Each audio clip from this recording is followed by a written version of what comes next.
Okay, so let's see. I don't even know where to start. Y'all know me. I ramble. So we're going to be here for like an hour. Just kidding. Hopefully not. Hopefully I can stay on track. My testimony is something that for the longest time frustrated me because for the longest time I actually did not have a very dramatic testimony. I mean, in the last few years that actually changed. Kim says I actually got baptized a second time. Long story, and I appreciated it so much more. Of course, I knew much more. Yeah, that's amazing, Kim.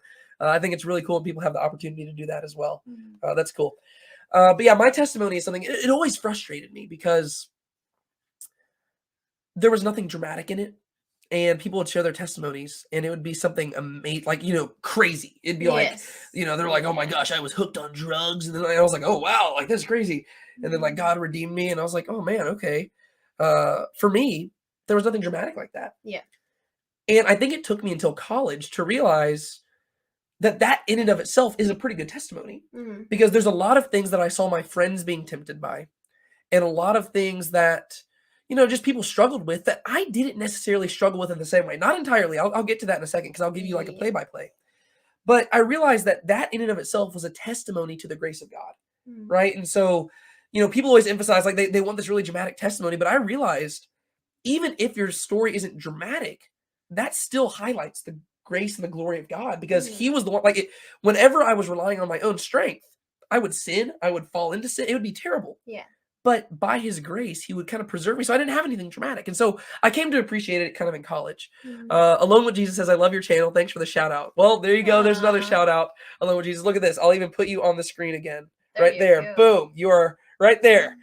Yeah. So I believe I got saved when I was 5. And I really don't like a lot of our terminology in churches. I don't like using the word saved just because, I mean, I think I am saved, but it seems like the way that Paul talks about it in the scriptures is that, yes, you are saved in the past, but you also are being saved right now.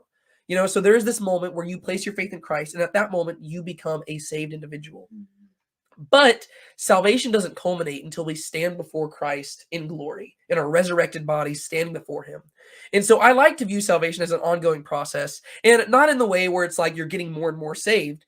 It's just we're saved and we're growing in sanctification, and we're building up to that day when we will be transformed and we'll stand before Him. And so I like to view it that way, to where my testimony is really just my entire life. And so I believe that began when I was 5 years old. I was young. I grew up to where my parents sent me to a private school. I went to First Baptist Academy. It's actually really cool. That's the church I work at right now. The private school there is the school that I went to as a kid. I went there through 8th grade. And I was in chapel one day, and I think it was on my dad's birthday. It was March 19th, 2003. I was sitting there in chapel, and I don't know who was talking. I don't know what they were teaching about, but I was sitting there, and I had this conviction. I realized I am a sinner who deserves to go to hell, which is a scary thought as a 5-year-old. And I was like, oh my gosh. And I went home and I was crying. And I told my parents, I was like, I need to get saved.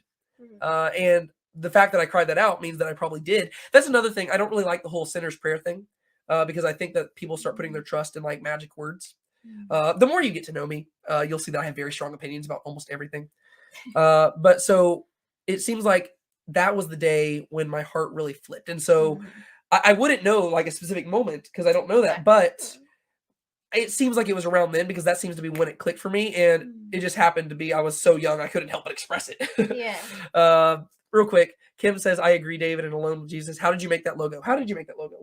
What program did you use? I used Procreate on my Procreate. iPad. Yeah, it's one that you have to buy, but I do a good amount of digital art, so I think it's only like $10 and it's a one-time buy. But they have other free apps that you can use, but it's just an app on my iPad. And the stuff that I use to make these, I actually use Autodesk Sketchbook, which is a free app, and I have absolutely loved it, and it's good. And that's because I was familiar with Autodesk from my years in high school in engineering. But we're not there yet. We're still at 5 years old. So I think I got saved when I was 5 years old, and I believe I got baptized a week later, right? So literally it was like, okay, that was the thing. Like I went forward in church. I told them that I believe I had accepted Jesus as my Lord and Savior, which once again, not a big fan of that terminology because it's almost like we have multiple Lord and Saviors to choose from, and I'm just accepting Jesus as mine. I think that a better way to view it is that there is a king over all the universe, and we need to submit to Him. So I don't think I would have understood that at 5 years old, though, right? At 5 years old, they said, accept Jesus as Lord and Savior. I was like, okay. So I told them that I wanted a relationship with Jesus. I got baptized a week later, and this is cool. I was baptized. My pastor's name is John Redmond, right? And I was baptized by John, and I go to a Baptist church. John? So I was baptized by John the Baptist. So that's kind of cool. Kim says, I don't like the sinner's prayer either. Karen says, I think the younger you are when you're born again, the less likely you are to remember. I think that's true as well. Because also just distance, memory state and stuff. So I don't even remember like the emotions or anything behind it. I just remember realizing I needed Jesus. And so I got baptized. And then over the course of the next few years, the reason why this is so elaborate, by the way, is because I actually had I used to lead a spiritual formation group in my DTS, like in my seminary studies. I was part of like a group of guys. We got together every week, and one entire semester, our whole thing was telling our testimonies. And so I have like an entire presentation that I considered putting on here, but I decided not to. So that's why it's so detailed, because I've thought through this stuff a lot, and I journal a lot. So I reflect on a lot of things. But for the majority, probably from the age of 5 till 17, I think that I was probably a straight up Pharisee. I think I was a saved Pharisee, but I was a Pharisee. I don't think it started off that way. But I know, like I said, I went to private school through 8th grade. And I really, like I said, I've always enjoyed studying the Bible. And so I studied the Bible, and I remember even at a young age, there was this pride, which I think that they kind of encouraged a little bit, because we'd play these games, and, it was like, who could flip to the Bible passage the fastest? Or we would do Bible trivia games, and like, I would always be the fastest person to flip to a passage. I would always be the winner of the Bible trivia games. They would have the whole class go against me, and I would win. And I remember even at a young age, I took pride in that. And in a way, they're kind of encouraging it by making this a game, which I don't think there's something inherently wrong with Bible trivia games. I think they're fun. But I noticed, like, even then, like, I can still remember those feelings. At the time, I didn't think they were bad. I was just like a kid. But very early on, I started taking a lot of pride in the fact that I knew the Bible fairly well. And that I could lead it fairly well.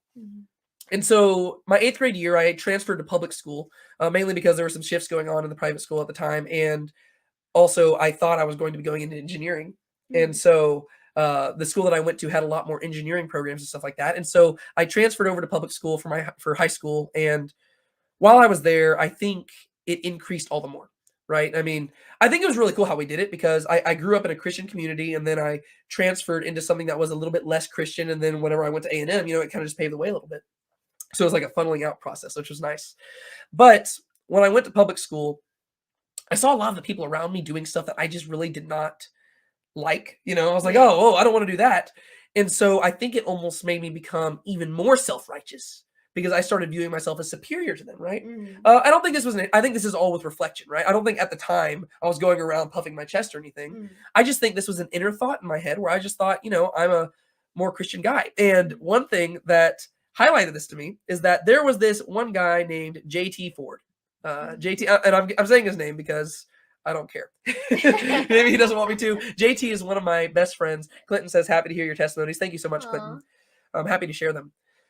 JT Ford was a guy who, I remember my 8th grade year, I started running in my 7th grade year, and 8th grade, I got permission to run in the public school track meets, or cross country meets.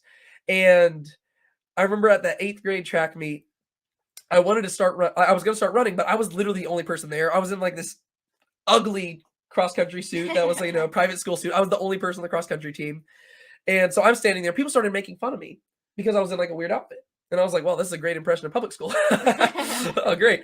And keep in mind, I was thinking I'm about to go to public school. Yeah. But I ran this race, and I was in first place the entire way, right? The entire race, and I think it was because I wanted to show people up. Like, they were making fun of me. I was like, I'm going to show you up. And so I ran the race. I was in the lead. And at the very end of the race, this kid passes me. Later on, I go to learn that this guy's name is JT Ford. Fast forward a little bit.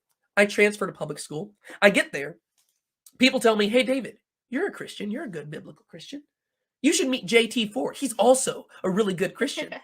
And I think this is whenever I began to realize that I might be a little self-righteous, because I avoided JT Ford for 3 years. And it's not because I didn't want to meet another Christian. It was because I was afraid he might be more righteous than I was. And I wanted to be known as the good Christian guy. Yeah. And as long as I wasn't around him, we could have our own separate camps. And so I kind of avoided him for a bit. And then eventually I met him and we bonded and we became like best friends. And he's still one of my best friends to this day. He's a missionary off doing amazing things. He's actually in town right now, I believe, for a few more weeks. And so I've gotten to see him a few times. He was actually in the Day in My Life video that I did a vlog a few weeks ago. He was actually in that. Him and his girlfriend were there. But JT, one of my best friends, but I avoided him for a bit because I was self-righteous.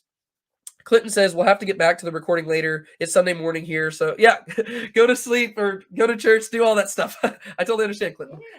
So JT and I, we ended up becoming really best friends and stuff like that. But it finally took to my senior year in high school when I think really God just really hammered me down to the ground, where there was just a series of different events that kind of just put me in a really bad state of mind. You can go ask my mom about it. She remembers this clearly. Like I was in this room crying my eyes out just over just different things that had happened. And I ultimately realized a lot of these things were my own fault. And a lot of it arose from my own self-righteousness. And this is where I started going to that pier out at the park.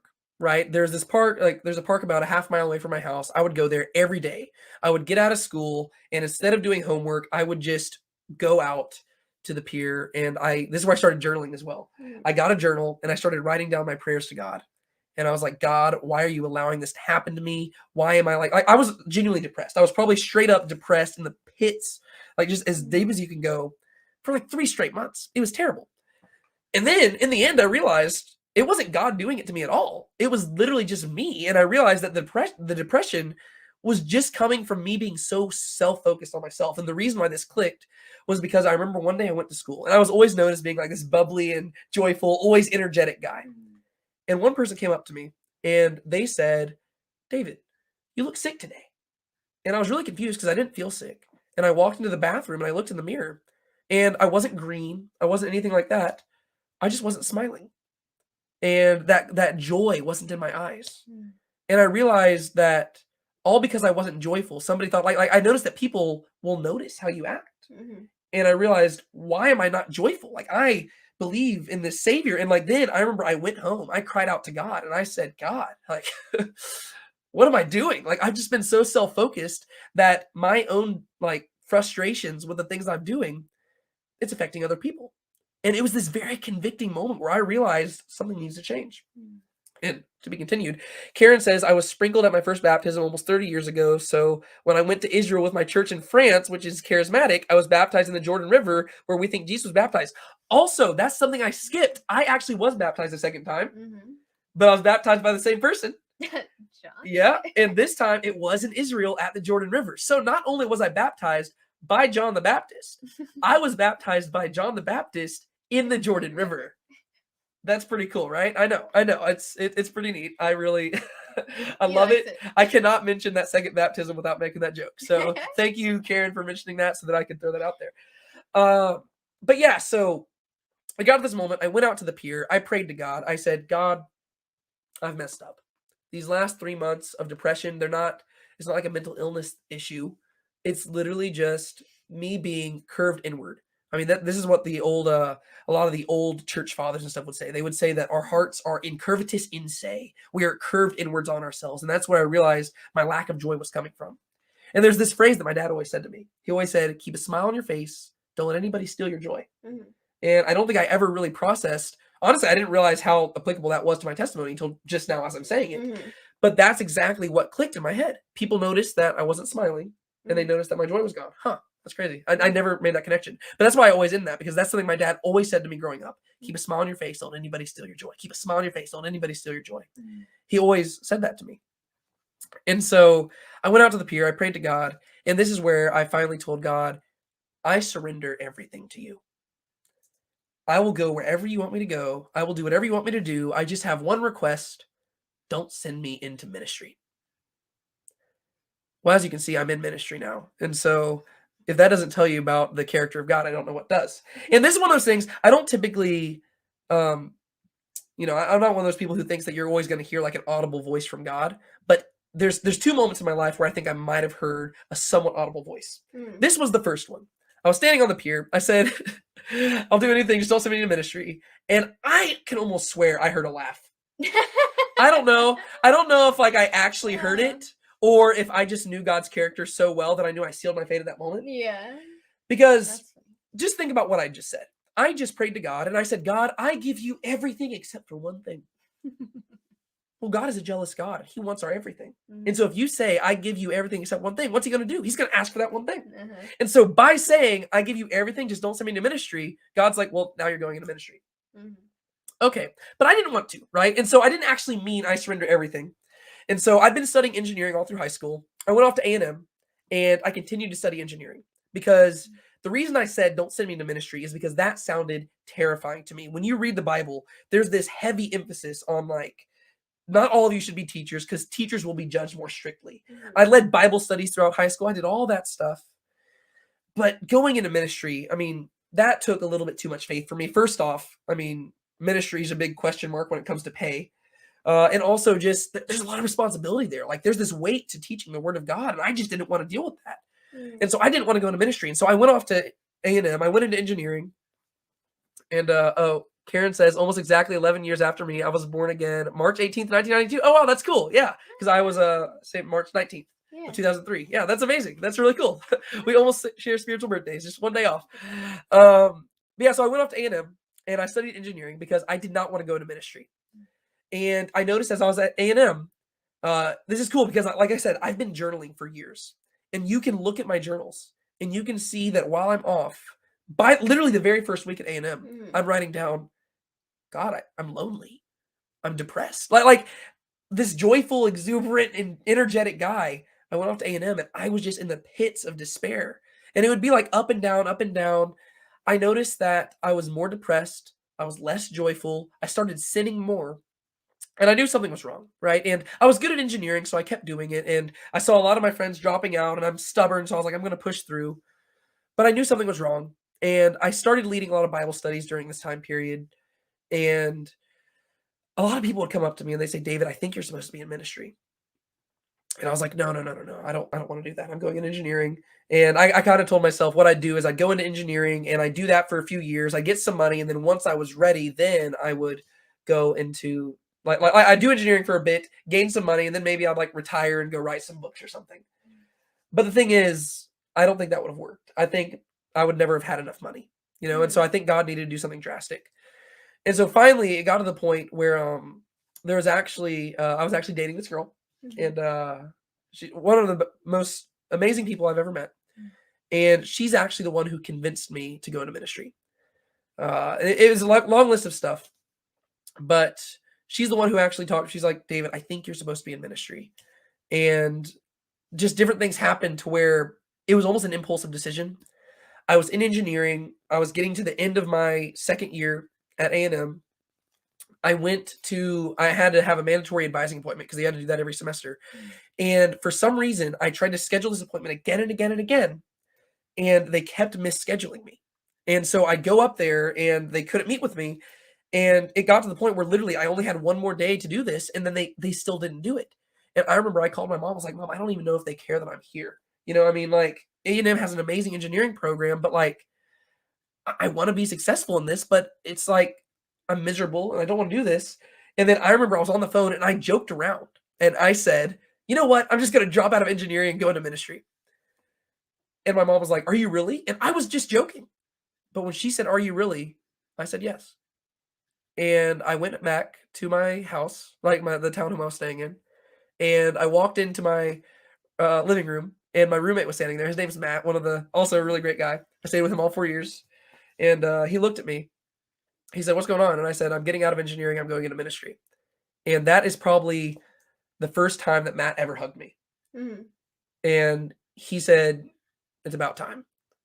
And I was like, wow, okay. So he's like, yes. And Matt's in engineering as well. And he's still like, he did his master's, all that stuff in engineering. He's great at it. But he knew my calling was in ministry. And I think that's how you kind of know when you do have a calling. It's usually the opposite of what you want to do. And so I decided to go to ministry. And I realized if I'm going to go into ministry, I can't just half do it. I need to switch out of engineering. Because first off, engineering takes up a lot of time. And I don't know if I'm guaranteed tomorrow. And so if God has a calling on my life, I've already been running from it for 2 years, right? Because it's senior year of high school, 2 years later, I've been running from it for 2 years. I don't want to be Jonah anymore. I need to repent. I need to give God everything. And so I needed to switch into a degree that allowed me to to devote more time to ministry, to Bible study, stuff like that. And so I told my parents I need to switch into something. I was just going to change into a religious degree, which is going to be very easy. My dad did not like this. He got very upset. I don't blame him. He had my best interest at heart. My dad, his family was very poor, and then he became fairly successful, and he wanted me to be even more successful. And engineering is a very successful job. And so I get where he was coming from. And I think he might have thought that maybe this was just like a spur of the moment thing where it was like just going to pass. He drove up to A&M. It's a 2.5 hour drive from my house to A&M. Him and I met at like 5 a.m, I believe, at Kettle Restaurant, over there in College Station, and we talked for a bit. And it was a pretty brutal conversation because he was saying, David, I don't know if you should be doing this. And I was like, Dad, I have to. I've been running from God long enough. I need to do this. And eventually we took a middle ground, right? He said, okay, how about this? Instead of you doing religious studies, instead of you doing engineering, do a business degree, because business will be effective. It'll help you out for ministry, but it's also something you can fall back on in the event this isn't like your actual calling. And I was like, okay, fair enough. Y'all are the ones paying for my schooling. Absolutely. I'll do that. And so what I did is I majored in religious study. No, I majored in business with minors in religious studies and communications. And around this time period, I realized, okay, if I'm going to be serious about ministry, what I need to do is I need to find somebody who can show me how to do that. I originally contacted my home church, First Baptist Pasadena, the place where I work, and I said, hey, would it be possible for me to like shadow one of the pastors? And they said, I'll do you one better. We'll give you a job. And so during my summers, I would go home and I would actually work as an intern at the church. But I still knew I needed a mentor of some sort. I needed somebody who could show me how to do ministry. And so I started praying about it. And I was like, God, I need help. I need you to show me how to do ministry. And God's faithful to this, right? And one day, that girl I was dating, I was still dating her at this time period. I was leaving her house one day because she was going to host like a girls' Bible study. And I left her house, and this is the second time that I feel like I actually heard an audible voice from God. I don't know if I did or not, but it seems like it might not have been an audible voice, but it was definitely like a shove. Because I remember it was on Halloween night. Wow. That's actually really weird. It was actually, let's see, it was almost 4 years ago to this day. It was Halloween of 2017. I remember that because it was the 500th year of the Protestant Reformation, right? It was Halloween night. I left her house. It was freezing cold outside. It was pitch black. We were in Bryan, Texas, which is a little bit of a sketchier area than College Station, in the neighborhood we were in specifically. So it's pitch black, freezing cold. It started pouring down raining. And as I walked outside, I was going to head home, and then I had like this voice in my head say, go for a walk.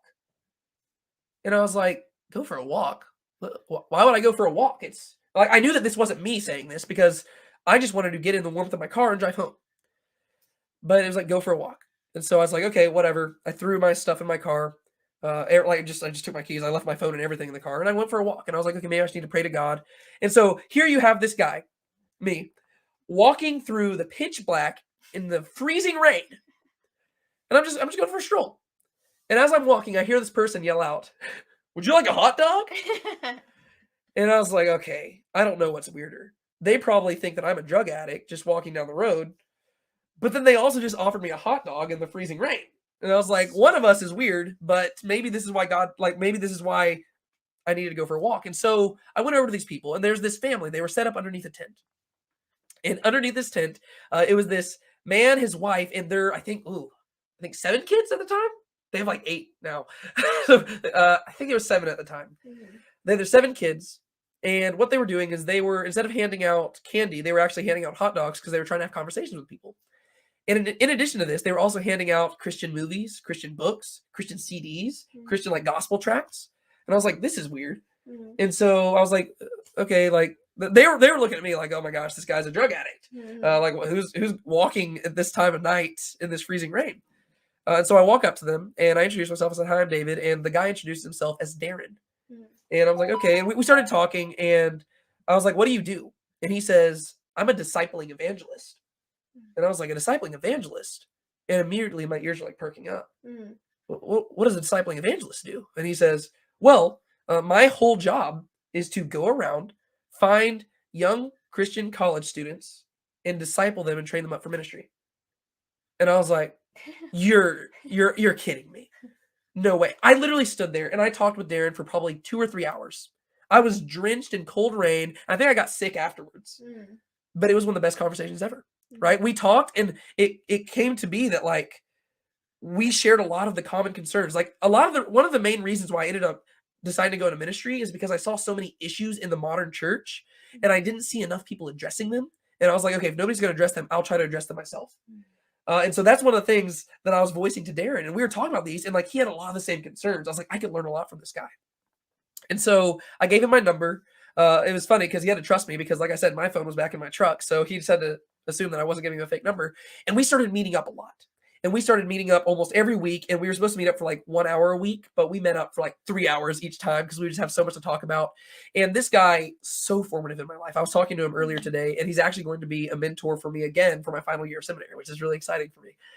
And I'm very grateful for that. But yeah, so I was hanging out with Darren a lot, and he helped me understand ministry. Eventually, that girl that I was dating, her and I broke up.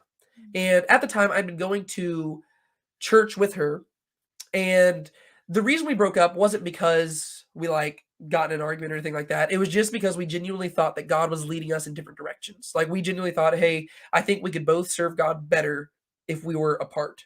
And so we're still, like, even to this day, we're still really good friends.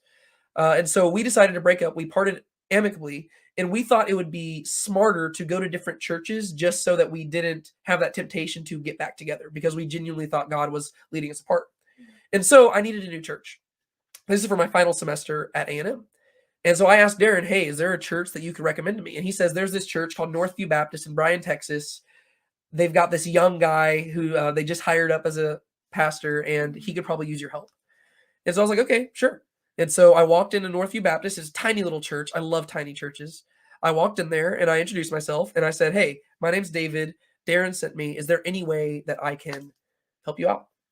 And I didn't know this until the guy's name was Grant, and his family, and then they live in Colorado now. I'm just like calling out all these people. Hopefully they're fine with me mentioning them in this video. But I started working with them, right? Not like on like I wasn't on the payroll or anything like that. I just was serving at the church, and there was something about this close knit like body of believers in this tiny little church that I just absolutely loved. And I was allowed to start preaching on Sunday nights every now and then finally Grant allowed me to preach a Sunday morning service, and I got to preach my first ever Sunday morning service. I preached on Psalm 63. I think I called it the purpose of praise because I love Psalm 63. And Grant shared a story at the beginning of that, which was just amazing. Before he introduced me, I was in the back. I was praying before I came out there because I was like dead nervous, and I'm still always nervous before I teach about the Bible because I think it's a big task. But Grant came out there, and I didn't hear this. I didn't see this story until I watched the recording later. But Grant came out, and he said that the night before he met me, him and his wife were just, I mean, he was a new pastor. He didn't have seminary training, anything like that. He felt overwhelmed because there was just so much to do at this church. And him and his wife had gotten on their knees. They had bowed down, and they said, God, what we would love is if somebody just came in, introduced themselves, and asked if we needed help. And then I came in the next day, and that's what happened. And I was like, just reading, I was like, wow, this is so, like, it's cool just seeing how God works through all this different stuff. And so I only spent a semester at that church because then I graduated and I came back home and I started working like full-time, part-time. You know, like I wasn't just working on the summers at First Baptist Pasadena. I've been working there consistently since. But during that one semester, I learned so much about what it means to love people. And I had this like renewed fire that whenever I came back to my home church in Pasadena, I wanted to do things differently. And so I started leading like the college Bible study, stuff like that. And I wanted to treat it almost like it's a mini church because the church I work at, it's a mega church. I'm not usually the biggest fan of mega churches, but I think that you can still do work within them. And so I tried to treat the college group like its own little mini church and stuff like that. And so that's basically what's been going on since then. The only other things that I need to mention when it comes to testimony, I know I've rambled on a long time, but that's because that's what I said I would do, you know? And so sorry if I rambled on long, but I do that. The only other things that I need to probably mention are some of the recent developments that have happened in my life, which you will probably know about if you have watched this channel long enough. For a long time, I've mentioned that girl that I dated for a while. Whenever we were dating, a lot of times I would talk to her, and I would voice my concerns with her about the fact that I'd had such an easy life, right? This is when I'm wrestling through that whole thing about my testimony not being super dramatic. And I was wrestling through this, and I told her, I was like, you know, I really think that God might put me through something very difficult. And I wasn't sure, like, it sounded almost proud to say that to me. And I wasn't sure, but it seemed like I was raised by two loving parents. I was very privileged. I'm an only child, all that stuff. Karen says, haha, yep, that's God's sense of humor. It absolutely is. Uh, and I just had this feeling, I've been raised with a silver spoon. And I just had this lingering feeling. I think God's going to do something that's really difficult to me. Mainly because I really want to be used by God. And when I read the Bible, anybody who's used by God has to go through something difficult. And so I'm not going to be so proud as to say that this is guaranteed, but I just had this lingering feeling something was going to happen. And so, I graduated college, I went home, I started working at the church, and it was all fine. And then the pandemic hit, and things were still going fine. But then one day, May 8th, 2020, about almost a year and a half ago now, my life changed forever. Because one person I haven't mentioned a whole lot in this story is my father. But my father and I, we have always been like two peas in a pod. He was always like my best friend, And during this whole pandemic stuff, we just kind of been, he's been working out a whole lot and everything like that. And him and I decided to go ride our bikes one day. And this is going to be a sad story, so I'm just going to prepare you for it now. Him and I decided to go ride our bikes. And while we were riding our bikes, he crashed his bike. We were out in the middle of the woods. He was going up this ramp and he crashed and he flipped and he died in my arms like 30 seconds later. And so you go from this moment where two best friends are just hanging out with each other, having a great time. 30 seconds later, he's gone. Less than a day later, I'm setting up this. I'm meeting up at the funeral home, setting up his funeral. Less than a week after that, I'm officiating his funeral because he had always said that when he died, he wanted me to officiate his funeral. Once I went into ministry, he was like, okay, you've got to. But I think we expected it to be later on, So that was actually the first funeral I ever officiated was my father's. And then the second one I'm officiating is actually later on this week. But so that was hard, right? Because I had to learn how to minister during this time. And I kind of felt like Ezekiel a little bit. I've been telling you about Ezekiel where there's this moment in the book of Ezekiel where God turns to him and says, I'm going to take the delight of your eyes away in a moment. And you're not going to mourn. You're not going to weep. You're going to minister to the people. And in a way, that's what it kind of felt like because I didn't really I didn't really get to grieve over my father for almost like a month, it seemed like. Because after he died, so many people were over at my house all the time and I had to officiate the funeral. And it seemed like that was more a time to just minister to them, to where everybody else is grieving. I was the last person with him. And so I just spent time like I remember the day after he died, a lot of my family stayed over at my house and I just didn't know how to respond to this. And I could tell they were all crying and stuff. And so what I did, I sat down and I started playing a Phil Wickham song on piano. I started playing When My Heart Is Torn Asunder. And I just started singing it. And I noticed that it encouraged people. And then later on that week, I led our Bible study. And I tried to just treat things like normal because I wanted to show people what I thought was a proper response to grief when you have Christ in your life, right? And I wanted to say, hey, we don't have to grieve as people without hope. We can grieve with joy. And so, yes, my father has departed, but you know what? I still got God. And so I try to use that as an opportunity to minister. And I think that God really did help me understand a lot about ministry during that time period. And I'm still working through the grieving process, right? I mean, even a year and a half later, I still miss my dad. And there's also just these memories that are stuck in my head that I cannot get out. Every time I close my eyes, they're there. But God's good through all that. And so I get to see how God's shaping me there. And then one other event that I can mention is I almost died in the Grand Canyon a few weeks ago, but that's not too big of a deal. We were doing this rim to rim hike and I was on a medication at that time that it actually dehydrated me. I didn't really think about that before I went to the Grand Canyon, but the medication was actively dehydrating my body. And so we have this 24-mile hike across the Grand Canyon and I was 15 miles in, 9 miles left, literally at the bottom of the canyon. It's noon. It's 110 degrees outside, and I get severely dehydrated. And if you know Jonathan, who's been in some of our videos, he was actually with me during this whole trip, and it was cool. David and Jonathan, right? Biblical. He was with me through a lot of that, and him and I had some really heart conversations where I was like, Jonathan, I might not make it out of this. But at the same time, I was content, because I was like, I mean, there's worse ways to go. I was in one of the most beautiful places on earth, just looking at God's creation. But I also thought, no, I don't think God's done with me yet. And so I pushed through 9 miles, dehydrated, not a fun time, but I did make it out. And so that was also a very formative thing that I'm still working through. That's also why I've actually put on a little bit of weight and stuff. I've been having a tough time getting back into working out a lot because I think my body's still suffering from some ramifications of that. But there's my testimony so far. That's where I'm at. I know that mine was much longer than Brienne's, but that's because I ramble a lot. So I apologize for my rambling, but I try to make it to where the stuff I'm saying at least has content to it, so it's not just repetitive. Patricia says, "I know how that feels," and yeah, it's sad. It's hard to lose a parent. It's hard to lose a loved one in general.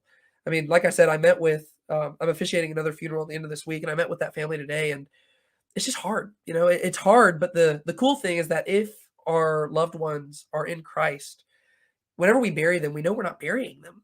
We know that, we're burying their body, but their soul is still alive, and we get to see them one day. And if anything, we can be jealous of them because they're with Christ. And so there's something where it's like death. I think it's supposed to hurt because it reminds us that things aren't how they should be, right? This isn't how things were meant to be. Things were meant to be different, but we live in a corrupted world that's been corrupted by sin. And so I think we have to feel that pain because it's that thing that Solomon talks about in Ecclesiastes, where, our hearts long for eternity. God's placed eternity in the heart of man, to where we recognize that this isn't how things are supposed to be. There's something greater out there. Mm-hmm. And so, yeah, there's my testimony. Minister Brick Films, that's cool, says, "What a great channel. Thank you for what you do. Don't forget to pray and read the Bible. God bless you." Absolutely. Don't forget to pray and read the Bible. I think those are important. I think my prayer life is actually something I need to personally work on a whole lot. I think I kind of intermix praying with my journaling, and I used to be a lot more consistent with like setting aside time to pray, but I want to do that more. Mm-hmm. Kim says, "I remember the first time I heard this about you and your dad. Still sad to hear, and I'm still praying for you. And you will always have those memories, and it's okay." Your dad died suddenly in 1997. Oh, I'm so sorry. Yeah, I mean, I do have those memories, and it was a great time. I feel bad because Brianna actually never got to meet my dad. Yeah. But that's actually a little thing. Through his death is actually kind of how we started getting to spend more time with one another. So you see how God's actually working even through that. And so that's cool. But I wish you'd gotten to meet him. Yeah. He was a good guy, really good dad. But yeah, I'm sorry, Kim. That's hard to lose a parent, and I wish that I didn't know that feeling yet, but I do. But yeah. Know the one they call Jesus. Were you one who was with him today? And if you were, tell me now why you hide in the crowd, why you fled when they took him away.